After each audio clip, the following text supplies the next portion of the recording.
जब भी मैं पढ़ने की कोशिश करता हूँ तो मेरा मन एकाग्रचित नहीं हो पाता। मन में कुछ और चलता रहता है। पढ़ाई में मन ही नहीं लगता। मेहनत करने के बाद भी सफलता नहीं मिल रही। महाराज जी, कृपया आप ऐस- मार्गदर्शन करें। उद्देश्य ठीक हो जाएगा तो मन लग जाएगा। उद्देश्य हमारा गलत है। अभी पढ़ाई उद्देश्य नहीं है। अगर ठीक से उद्देश्य बन जाए पढ़ाई का तो कैसी बात करते हो। उद्देश्य में बहुत बड़ी ताकत होती है। हर कष्ट सहते हुए अपने उद्देश्य की पूर्ति में कदम नहीं लड़खड़ाते जिसका उद्देश्य बन जाता है।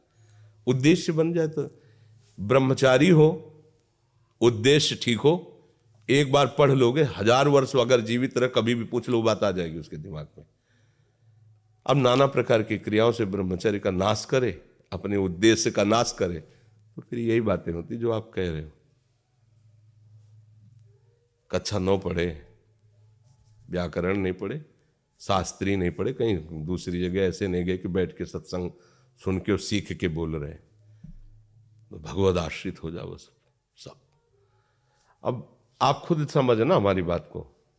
आप खुद अपना नाश कर रहे हैं।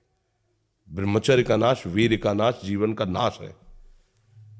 ब्रह्मचर्य अगर सही है, आपने किसी तरह इधर उधर तो ये प्रश्न ही नहीं रहेगा। जिधर दृष्टि डालोगे उधर जय होती चली जाएगी। आजकल के बच्चे, नौजवान इसको मनोरंजन समझते हैं और उनको सलाह भी ऐसी मिलती है कि हम जैसे बोल रहे हैं ब्रह्मचर्य के लिए, तो डॉक्टर और आपको जो इधर सांसारिक प्रोत्साहन देने वाले हैं वो आपको सलाह देंगे। हमें तो अंग्रेजी का शब्द नहीं याद है। फ्रस्ट्रेशन।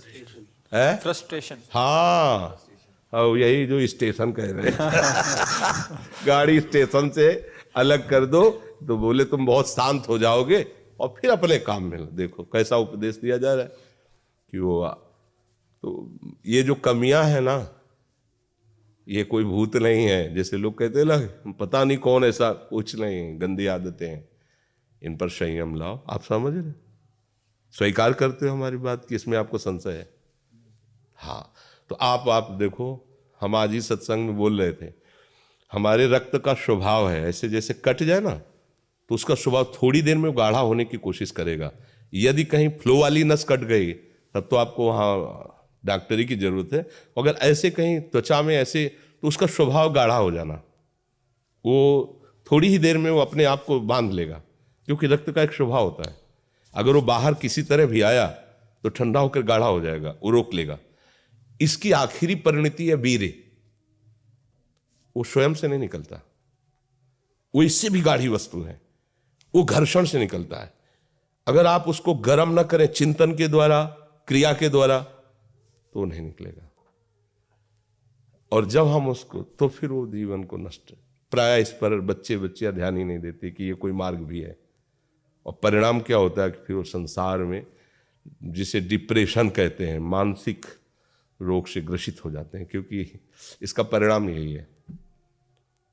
या तो आपको प्रमाद और आलस्य युक्त होकर समाज से अलग पड़ा रहना पड़ेगा, और या फिर आखिरी कि आत्महत्या कर लें, ऐसी सलाह आपका मन देगा, ऐसी स्थिति में पहुंचा देगा। इसलिए हमें लगता है जब तक ब्याह न हो तब तक ब्रह्मचर्य से रहो, ब्याह भी हो जाए तो संयम से रहे। ये जीवनी शक्ति है, ये किसी के साथ खिलवाड़ नहीं करना चाहिए। पढ़ाई लिखाई वो कैसे तुम्हें बताए, अभी आप छेड़ना मत। जैसे लोग कहते ना, मैं बहुत परेशान हूं, कुछ करता नहीं हूं, ऐसा हो जाता है वैसा हो जाता है। तो आपको हम बता रहे, रक्त का स्वभाव है जैसे, तो इसकी आखिरी परिणति है वो वीर। उसका स्वभाव नहीं है बहना, उसका स्वभाव ऐसा है। उसको जब तक ताप नहीं लगेगा तब तक वो बाहर नहीं हो सकता। आपने गलत अभ्यास किया, माना 2-4 महीने 5 महीने वो अपने अभ्यासवश पतित होगा, लेकिन आप छोड़िए, उसका चिंतन छोड़िए, उसकी क्रिया छोड़िए, अपने आप वैसे हो जाएगा। जैसे रक्त है, आप 1 महीने में देना शुरू करो, जो देने का नियत कितना, 100-200 ग्राम 500 ग्राम जो भी दिए, 300 जो भी आप दीजिए, हर महीने तैयार हो जाएगा। और आप ना दीजिए तो आपके शरीर को अभ्यास हो जाएगा, आप दीजिए तो शरीर को अभ्यास हो जाएगा। वो शरीर, अगर आप रोज 300, तो फिर क्या होगा, आप मर जाओगे। समझ रहे हो ना? ऐसे शरीर की क्षमता, जैसे डॉक्टर जन के देखते हैं तुम्हारी क्षमता नहीं खून देने की, चलिए, क्योंकि अगर निकाल लोगे क्षमता नहीं तो उसकी हानि हो जाएगी। हाँ तुम्हारी क्षमता है, तुम्हारे अंग ठीक है, तुम स्वस्थ हो, महीने में ऐसा या जो समय अवधि, सोचो रक्त की आखिरी परिणति वो है वीर्य, और आप क्या कर रहे हैं रोज कई कई बार, आपका परिणाम क्या होगा? अगर रोज वो खून निकाला जाए तो आदमी की हालत क्या हो जाएगी? खून की आखिरी परिणति है, अन्न रस जो हमने पाया उसकी परिणति धीरे धीरे परिवर्तित होते हुए मांस, मज्जा, रक्त, इनके वो आखिरी सप्तम धातु है वीर्य, और उसके साथ ऐसा खिलवाड़, कैसा जीवन होगा आपका? तो इस पर कोई विचार ही नहीं करता, समझता है ये तो केवल बाबा जियों का विषय। नहीं नहीं, आप मनुष्य शरीरधारी हो, आपको भी संयम से चलना है, और जब तक ज्ञान हो तब तक तो संयम से ही चलना चाहिए। बच्चे बच्चियों को तो गृहस्थी में अच्छे गृहस्थ बनेंगे जाकर, फिर उनकी हानि नहीं हो पाएगी उतनी। अब पहले से ही तो फिर अब वो पढ़ाई में मन कैसे लगे जब आपके पास पढ़ाई वाली सामग्री ही नहीं रह गई है?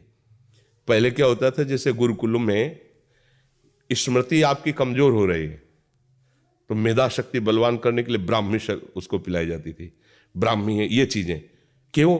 क्योंकि उनमें इतनी शीतलता, उनमें पौष्टिकता है कि वो वीर का वर्धन करके वीर को रोकेंगी, खास बात उसमें होती थी। अब हम इस बात को ना समझ करके फ्रेंड बनाते हैं और वो विनाश का खेल खेलते हैं जो हमारी सारी सांसारिक और पारमार्थिक दोनों उन्नति का नाश कर देता है। अब उस प्रश्न का क्या होता है? अब उसके लिए क्या सलाह? आप सही ढंग से रहो, अच्छा खाओ पियो, थोड़ा व्यायाम करो, सबके प्रति पवित्र भाव, अभी आप आनंद में आने लगोगे।